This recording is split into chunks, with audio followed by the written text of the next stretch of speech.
ఈ రకమైనటువంటి బయోఫ్యూయల్ గురించి మీకు ఒక గుడ్ న్యూస్ నే తీసుకొచ్చాను. పైన మీరు చూస్తున్నటువంటి ఈ వ్యక్తి పేరే విశాల్ ప్రసాద్ గుప్తా గారు. ఈయన పాండ్స్ మీద ఉండేటటువంటి మైక్రో ఆల్గే పాచి నుంచే బయోఫ్యూయల్ ని తయారు చేసి 2020లోనే అప్రూవ్ కూడా పొందారు. ఈయన తయారు చేస్తున్న ఈ రకమైనటువంటి కొత్త రకం బయోఫ్యూయల్ కి ministry of petroleum and natural gas తరపున 2020లోనే అప్రూవ్ అనేది కూడా దొరికింది. అప్రూవ్ దొరికిన రోజు నుంచే రాంచీలో బయోఫ్యూయల్ స్టేషన్ అనేది నిర్మించి అక్కడ నుంచి ఈ బయోఫ్యూయల్ అనేది కంప్లీట్ గా ఆయన ప్రిపేర్ చేస్తూ వస్తున్నారు. సో ఫ్రెండ్స్, ఈ రకమైనటువంటి వ్యక్తుల్ని, ఈ రకమైనటువంటి ప్రయోగాల్ని ఖచ్చితంగా ప్రభుత్వం ఇంకా ఎంకరేజ్ చేయాలని మనస్ఫూర్తిగా కోరుకుంటున్నాం. కానీ ఫ్రెండ్స్, ప్రభుత్వం ప్రవేశపెట్టినటువంటి ఈ 100% ఇథనాల్ ఫ్యాక్టరీల వల్ల, ఇథనాల్ వల్ల 2 రకాలైనటువంటి ప్రాబ్లమ్స్ అనేది ఇప్పుడు మేజర్ గా ఇండియాని అటాక్ చేయబోతున్నాయి. మొట్టమొదటిసారిగా పెట్రోల్లో ఇథనాల్ వాడకం అనేది ఎక్కువగా పెరుగుతూ పోవడం వల్ల బండ్లు పాడవుతున్నాయని చెప్పేసి కొన్ని వీడియోలు వస్తున్నాయి. సో ఈ విషయంలో ఖచ్చితంగా గవర్నమెంట్ స్పందించి ఒక ప్రెస్ మీట్ గానీ లేకపోతే ఒక డాక్యుమెంట్ గానీ ఖచ్చితంగా వదలాలి. ఎందుకంటే ఎట్ ప్రెసెంట్ మనం వాడుతున్నటువంటి పాత బండ్లన్నీ కూడా ఇథనాల్ కి ఏ విధంగా రెస్పాండ్ అవుతాయి అనేది మనకు తెలియదు. जिसमें इथेनॉल ब्लेंडिंग की वजह से इसका जो टैंक है वो चोक हो गया है. प्रॉपरली ये गाड़ी रोड पे चलते चलते रुक गई है.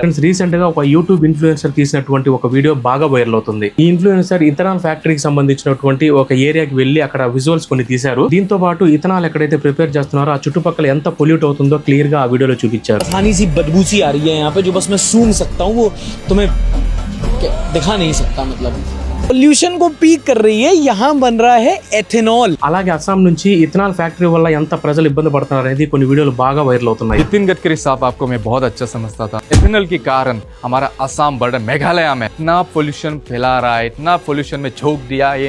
छोटे छोटे बच्चों को इन्फेक्शन हो रहा है, छोटे छोटे बच्चे को बीमार हो रहा है. ఫ్రెండ్స్, భారతదేశపు ప్రజల మీద ఆయిల్ రేట్లు అనేవి విపరీతంగా పెరగకుండా, అలాగే ఈ క్రూడ్ ఆయిల్ విషయంలో బయట దేశాల మీద మనం ఎక్కువగా డిపెండ్ అవ్వకుండా ఈ ఇథనాల్ అనేది మన ప్రభుత్వం తీసుకురావడం చాలా వరకు మంచి నిర్ణయమే. కానీ ఫ్రెండ్స్, ఈ 100% ఇథనాల్ ఫ్యాక్టరీల వల్ల ఎంతవరకు పొల్యూషన్ జరుగుతుంది, అలాగే ఈ 100% ఇథనాల్ వల్ల మన పాత బండ్ల సంగతి ఏందనేది ఖచ్చితంగా ప్రభుత్వం ఒక ప్రెస్ మీట్ గానీ డాక్యుమెంట్ గానీ రిలీజ్ చేయాలని మనస్ఫూర్తిగా కోరుకుంటున్నాను.